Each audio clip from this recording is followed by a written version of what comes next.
Hi guys, welcome. Dan here from the Magic Junk Drawer. And don't forget, if you'd like a private reading with me, you can contact me through Instant Go or through PayPal, which will both be in the description box below. So today, these things happen to me frequently, but now that I've been really trying to work with the law of attraction, they're starting to happen a little bit more frequently. So today I had to stop at the grocery store on my way home from work, and I hate the grocery store. I try to avoid it at all costs, but I needed something. I don't remember what I needed. Anyway, so coming home from the grocery store, I passed a Toys R Us, and I recently heard how Toys R Us was going out of business, and you know, I lived through the whole A&P fiasco, which was kind of devastating. And my heart goes out to those Toys R Us employees, especially if they don't know what leg they're standing on or if they're going through what we went through. But driving down the road, which is a pretty busy highway, has a lot of stores on it, I remember noticing that they didn't have a clearance sign, and I thought to myself, oh, I wonder when they're going to start liquidating their stores. I just thought of it. Now, I think that Toys R Us was a huge part of a lot of our childhoods, and you know, I think that most of us don't want to see it go, but you know, the times are changing, and this is just, you know, every store, every dog has its day, or so they say. So it's just you know, it sucks, but this is what happens. So the thought crossed my mind with, gee, I wonder when they're going to be liquidating. So from where the Toys R Us is to my house is maybe a 15-minute ride. And about 5 or 6 minutes later, I'm driving down the road, and I had the radio on, which I don't normally have the radio on. I usually have like my cell phone playing music, but for whatever reason, the radio is on. And the DJ says, Toys R Us apologizes. They're not starting their liquidation this week due to circumstances beyond their control. So stay tuned. They may be starting next week. Now, just as the thought went through my head with, I wonder when they'll be liquidating, within 5 minutes, here came the answer. Now, this isn't anything that really means all that much to me personally. I probably won't go in there. It probably would give me post-traumatic stress with all those signs and everything. It remind me of A&P. But it's just funny that at the same moment I passed the store, I had the thought, and then this came on the radio, which I normally don't listen to. So these things happen, and the more they happen, and the more that you believe these things can happen, the more often they will happen. I think that as we get older, we start to believe in things less, and failing or mediocrity or the status quo becomes normal, and anything above and beyond that becomes, we start to feel like it's out of our reach. Because think of it, when you're a kid, you really think like possibilities are limitless. I mean, ask a kid what they want to be when they grow up, and they'll tell you a dinosaur. I'm going to be a dinosaur. I mean, like, they don't have any limits. I'm going to grow up to be Fred Flintstone. Like, they're just, their minds are, they're all over the place. But as we get older, we start to learn more limitations. And this starts very young, like my story about Peanut. Only one of us was going to sing that song at the end. So if all 20 of us really wanted to sing that song, only one of us was going to know success, and 19 of us was going to feel defeat.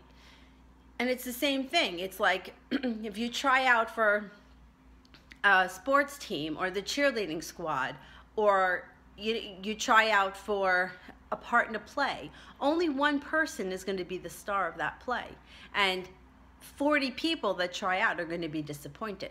So there's more people getting disappointed than winning.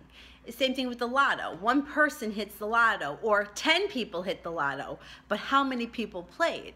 So if you're always focusing on, well, not with my luck, but I probably won't get it, or what are the chances of, then that's what you're always going to be getting, because that's what has become comfortable to you. Being number one, being the best, being the top priority for most of us is uncomfortable because we haven't experienced it. And we get comfortable in what we've experienced. It's like someone that's in an abusive relationship. They may not leave, they may not be happy, but they sure as hell are comfortable. And, you know, like how many people do you know that are like, you know, abusive relationship, a shitty job, whatever it is. The boss is terrible to them, but they're like, they know what they're dealing with. They know what they're getting. So it's more comfortable for that person to stay there. And I've been guilty of this myself. So I'm really guilty of it. Who am I kidding?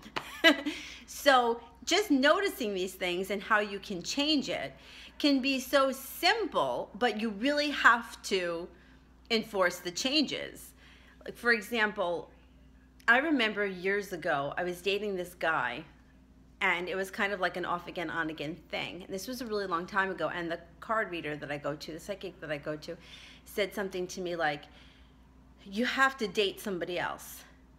But you really have to date somebody else. You can't make pretend that you're dating someone else. Like it really has to be there. Otherwise, it doesn't work.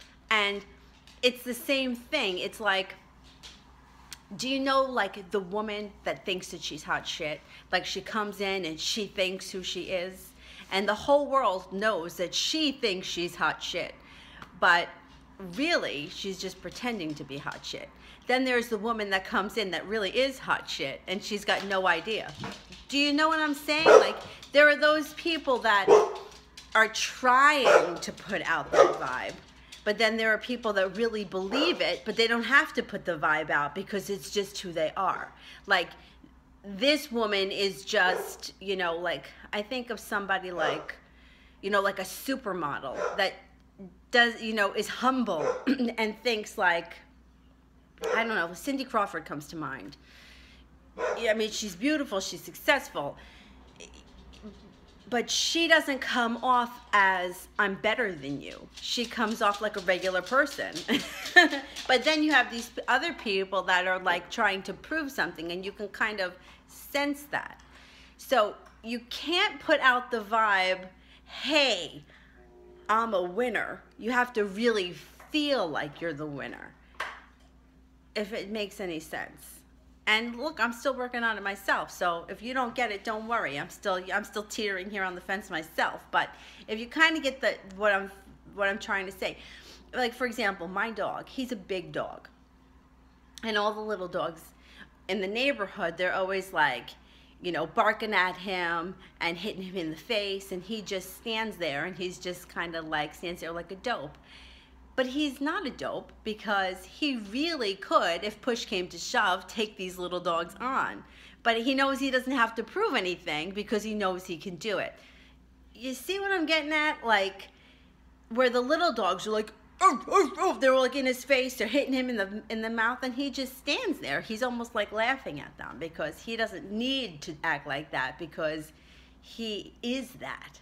Meanwhile, he's like the biggest mushy guy ever. He would never hurt a soul. But if push came to shove, I think that he would stick up for himself, and I know that he would protect me. So I hope that this is making sense, because I'm not sure if it's coming out clearly. But if you have questions, please leave the comments below. All right, I will talk to you later. If you like what we're doing here at the Magic Junk Drawer, don't forget to like and subscribe, and we will see you soon. Thanks for watching. Bye.